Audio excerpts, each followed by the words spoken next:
Kia ora, I'm Chelsea Daniels, and this is The Front Page, a daily podcast presented by the New Zealand Herald.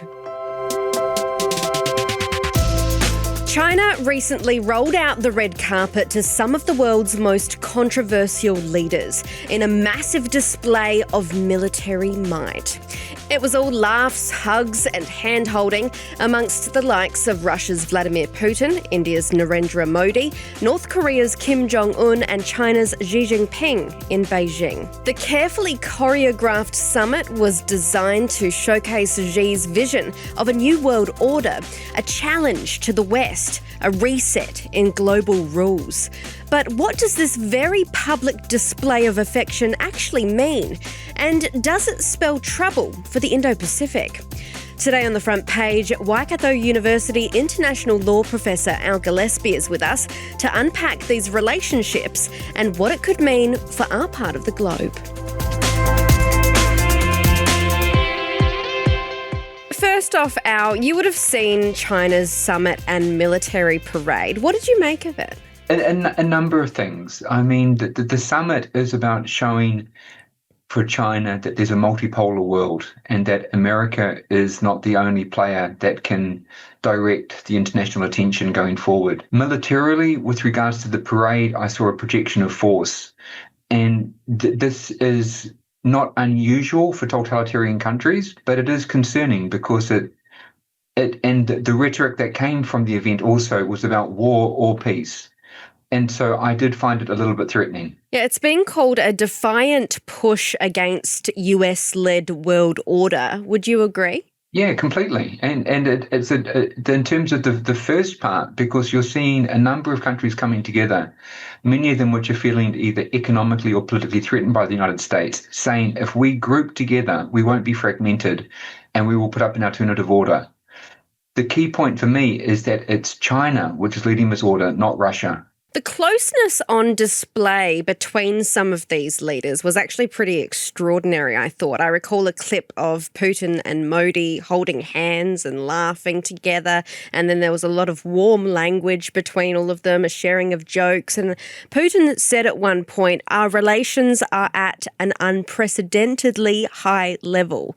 What do you think this means? I think Mr. Trump has made his enemies very great.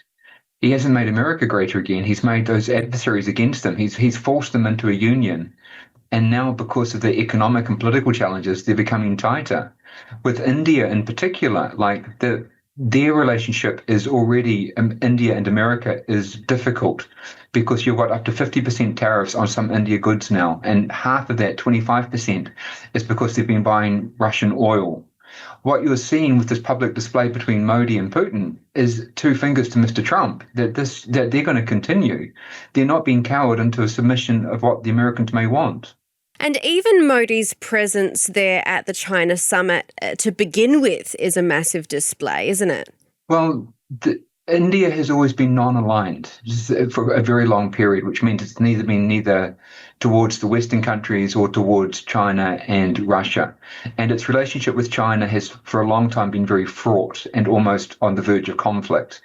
But what you're seeing now is a realignment. And so what the West had wanted was that through the Quad relationship, that with Japan, the United States, Australia and India, that they could stay tight. But now you're seeing India starting to move more towards the other countries, not towards the Western ones. And it doesn't help with the economic pressure that Mr. Trump is currently putting on them. And he wants them to make a choice. And it's possible they may make a choice, but not the way that we want it. How does India's closeness with Putin and Xi complicate our relationship with India? Because, of course, we've tried for decades to get a strong trading deal with India. Many countries have tried to get a strong trading deal with India, and they're happy to trade until it comes to the discussion of agriculture. And that's because they've got a very food-reliant population and they want self-sufficiency, which in itself is not necessarily a bad thing. But going forward, it's going to be hard because if Mr. Trump continues to push these sanctions on India of up to 50%, he will expect similar like-minded countries to act in concert. And so that will put pressure on Australia and New Zealand and the Europeans to see if they too will follow suit. But all that will depend upon what happens in Ukraine and whether peace is or is not achieved. The point here is that Mr. Trump's target is India, not China. And so he's trying to make an example of them over China, because if he did the same trick with China, it could become much more complicated. Well, how has the US president taken all of this? With regards to the military display? With regards to not being invited, it seems. I would imagine Mr. Trump is currently in a position of somewhere between envy and jealousy, because he had his own military display and it was a somewhat lackluster affair and there wasn't a huge turnout of people. But what you're seeing with the Chinese one is that you've got a huge amount of dignitaries, you've got a massive display of force, and you are seeing a counter approach to American dominance. And so now what I imagine is that he will try to organise a counter parade with the US Navy to celebrate their 250th anniversary, where he wants to try to outdo the opposition. If it stays like this, it's fine. If we have competitions between marching nations, that's great. So long as it doesn't escalate, I'm okay with that. It's a waste of money, but it's a lot safer than the alternative. Well, I did see a post that he made about his feelings, and they were pretty clear. He said, "Many Americans died in China's quest for victor and glory. I hope that they are rightfully honoured and remembered for their bravery and sacrifice. Please give my warmest regards to Vladimir Putin and Kim Jong-un as you conspire against the United States of America." So two things here. First off, the purpose of the commemoration was the end of the Second World War. And it's good to commemorate that because we fought a common enemy. We fought against fascism. We decided to create a new rules-based international order. And that was China through the two parts of its operation, the communists and the nationalists. It was America. It was England. And that's good to remember that. That's a fair point. But the second point is the military projection after that. And that's where it becomes more difficult, because often you would not send dignitaries to these kind of locations to kind of support them in what they're trying to do. I saw Xi at the summit of leaders, and they were all non-Western countries. He said to them, "We must continue to take a clear stand against hegemonism and power politics." A swipe at Trump, right? Hegemonism. What does that mean? It means a world where one group controls the power, the hegemony, and often they control it in a direct and an indirect way. And what he's suggesting here is that dominance of the United States is no longer the only game in town.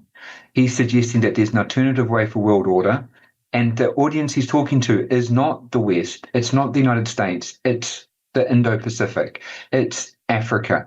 It's Latin America. And so what Mr. Xi is trying to say is that we don't have to go down the American route. There is an alternative. Putin, Xi and Kim, it's their first appearance together in public. Analysts were watching closely to see whether the trio's chumminess, I suppose, might signal closer defence relations and whether that could alter any military calculus in the Asia-Pacific region. Seeing those three so close together, should that raise alarm bells for the Indo-Pacific? They should have been going off some time ago, because you've got three very powerful nuclear nations. China is linked by a defensive treaty to North Korea. North Korea is linked by a defensive treaty to Russia. Russia and China don't yet have that link, but between the three of them, they are a trio and they are formidable.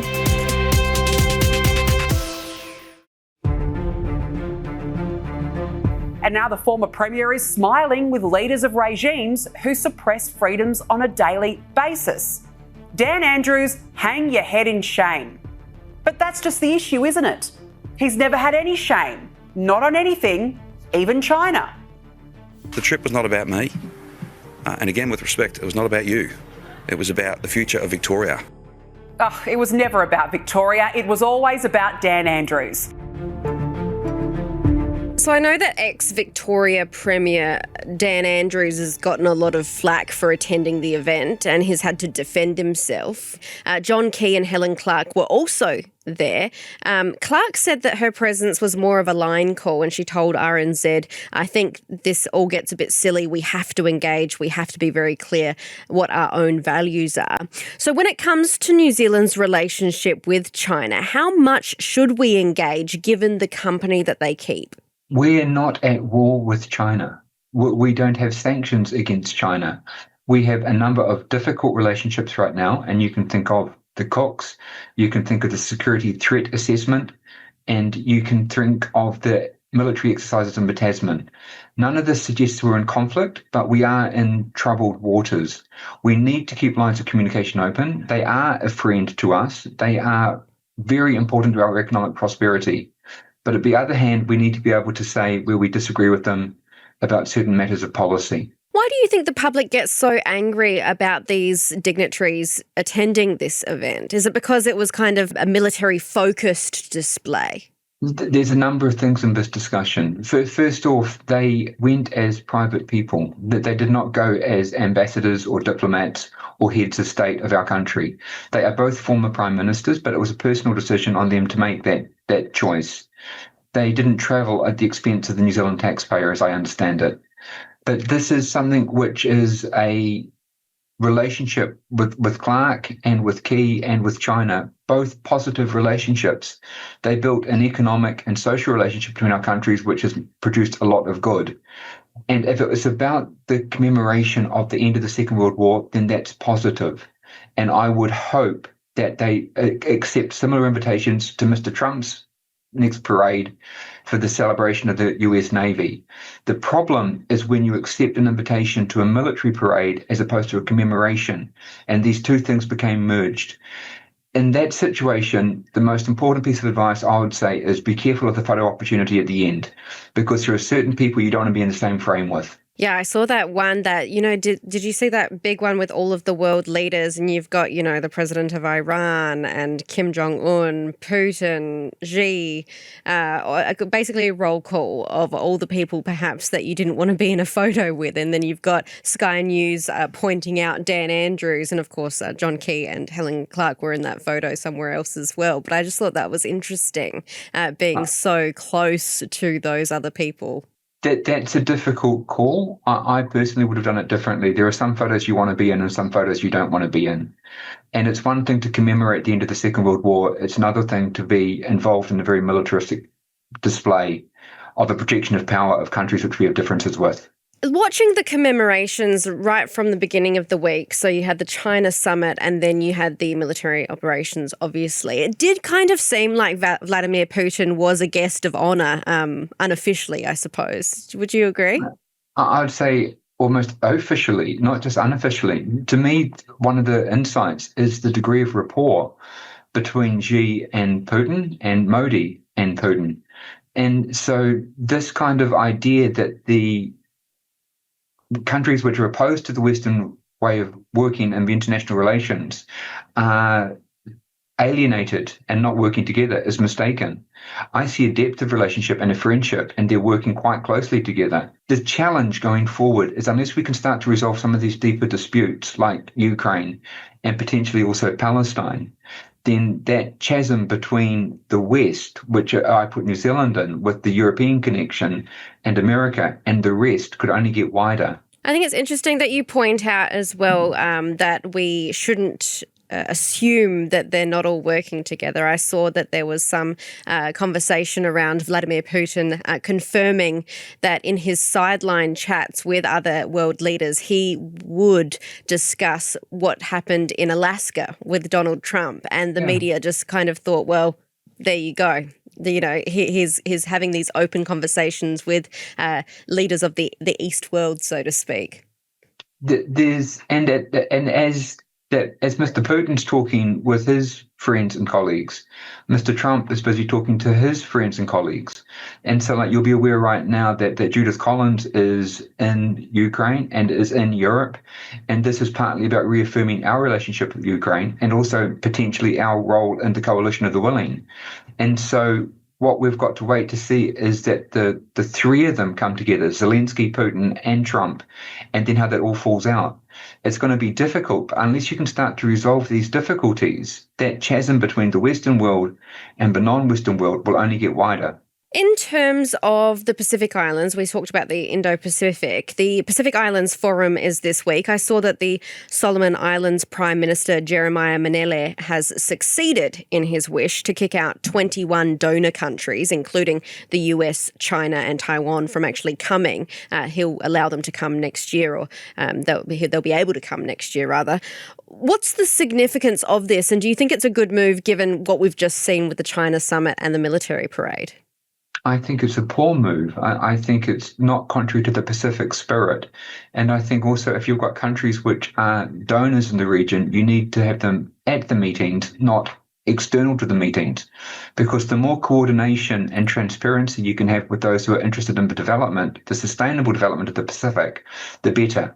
I think excluding them is a political move, but it's not in the interest of the Pacific. Do you think excluding them was to exclude any questions about the Solomon Islands deal with China, or have not the attention taken away from the forum to have to answer questions about their involvement with Taiwan and the US and such? I think if the media does its job, they will get those questions anyway. But what I see here is that the situation of the Pacific is changing. Almost every month you see a change in it.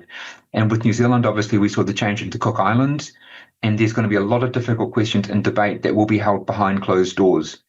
But excluding the countries which are the answer, the economic answer to the sustainability of this region, is counterintuitive. And just lastly, and in terms, I know that I keep talking about the Chinese military parade, right? But when you see those images of, those thousands and thousands of soldiers goose-stepping alongside Tiananmen Square, it is a massive spectacle and a massive display. It's their first military parade in 6 years. And if we have a look at the military parade, I see China unveiled a lot of new war technology. So you've got the likes of sea drones, laser weapons. Reuters is calling it China's most advanced display of military weaponry yet. Now, while I'm sure that Xi is just super stoked to show off his war toys, there has to be an underlying reason why he is showing off his war toys. It's to project power. It's to threaten opposing countries. It's to show them in very public manner, this is what we've got, and this could be facing you if things don't go well. It's a clear projection of force, and it's meant to intimidate, and it's partly propaganda, but it's partly real at the same time. These kind of parades are things that you see much more with totalitarian countries than you do with Western countries. But as we've said before with Mr. Trump and his military parade, he now has had one. He wasn't happy, but he'll probably do another one. But it doesn't engender feelings of peace. It doesn't engender feelings of cooperation. It's a threatening move to sort of like see this kind of projection of power, which is why often countries don't send the highest dignitaries if they're opposing them to these meetings. Thanks for joining us, Al. You're welcome. That's it for this episode of The Front Page. You can read more about today's stories and extensive news coverage at nzherald.co.nz. The Front Page is produced by Jane Yee and Richard Martin, who is also our editor. I'm Chelsea Daniels. Subscribe to The Front Page on iHeartRadio or wherever you get your podcasts, and tune in tomorrow for another look behind the headlines.